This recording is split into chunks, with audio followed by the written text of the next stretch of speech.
ana iya amfani da garin zogala wurin warkar da ƙuna, jimuwa da kuma ƙurajen jiki a cikin sauri.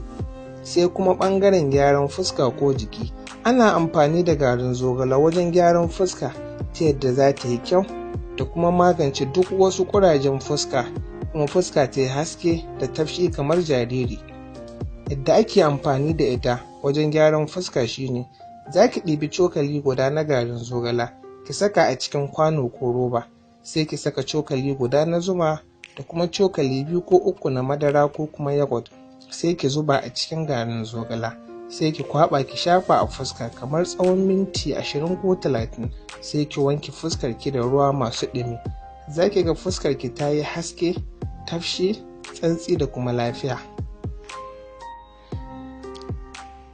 Haka kuma man zogale shine mafi ɗaukakar mai a duniya, wanda ya ƙunshi sinadaru da dama kamar irin su oleic acid, linoleic acid, amino acid, gadolic acid, stearic acid da kuma sauran ire-iren vitamins da sauransu. Ana amfani da man zogale don kariya da kuma magance cututtuka kamar su ciwon daji a turanci kansa, ciwon gaɓoɓi, ciwon huka a turanci asma, ciwon zuciya, gyambon ciki a turanci ulcer, ciwon suga, rashin jini da kuma ƙarfin kuzari da sauransu.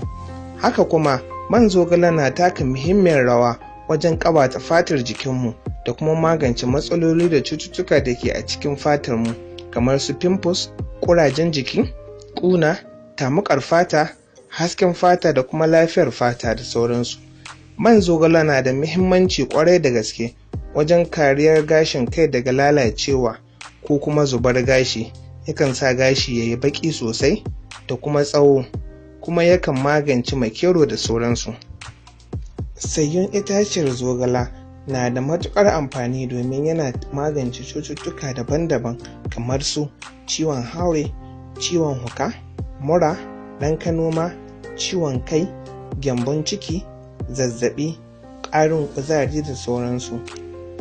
Likitocin zamani sun yi gwaji kuma sun tabbatar da cewa wani sinadarin da ke a cikin sayyun itaciyar zogala na magance ciwon dajin ɗiyan mahaifa da kuma ciwon dajin fata. A turance ana kiran su da ovarian cancer and skin cancer.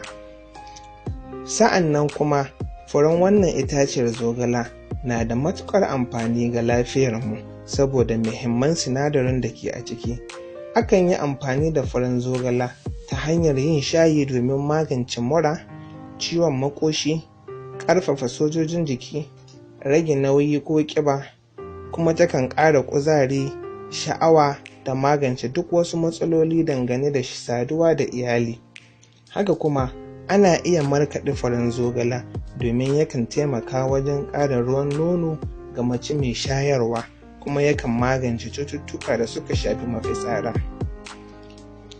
Wasu daga cikin amfanin itaciyar zogale su ne kariya da kuma magance ciwon suga, tana kariya daga ciwon anta, kariya da kuma magance hawan jini, tana taimakawa wajen lafiyar ƙwaƙwalwa da samar da fahimtar karatu, tana kariya da kuma magance ciwon daji, tana kariya daga matsalolin zuciya, tana taimakawa wajen ƙarin gani, tana kuma taimakawa wajen rage ƙiba ko jiki, tana warkar da jimuwa ko kuma ƙuna a cikin sauri, tana taimakawa wajen tsirowa da gashi, tana magance pimples, tambunan ƙurajen fuska da kuma ƙawata fuska, tana magance bushewar ciki da kuma ɗan kanoma, tana taimakawa wajen narkar da abinci a cikin sauƙi, tana magance ciwon huka, tana kariya da kuma magance matsaloli da cututtukan fatar jiki,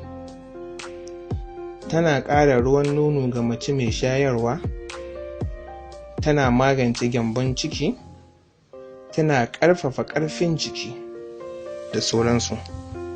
Godiya ta tabbata ga Allah, masanin sirrin itatuwa. Duka nan ne muka zo ƙarshen wannan shiri mai suna sirrin 'ya'yan itatuwa da ganyayyaki. Da fatar 'yan uwana kun amfana da wannan shiri nawa. Za ku iya tura wannan bidiyo domin al'umma su amfana kuma su san sirrin itatuwan da ke kewaye da su. Ku biyo na wani mako na gaba domin kawo muku sirrin wata itaciya.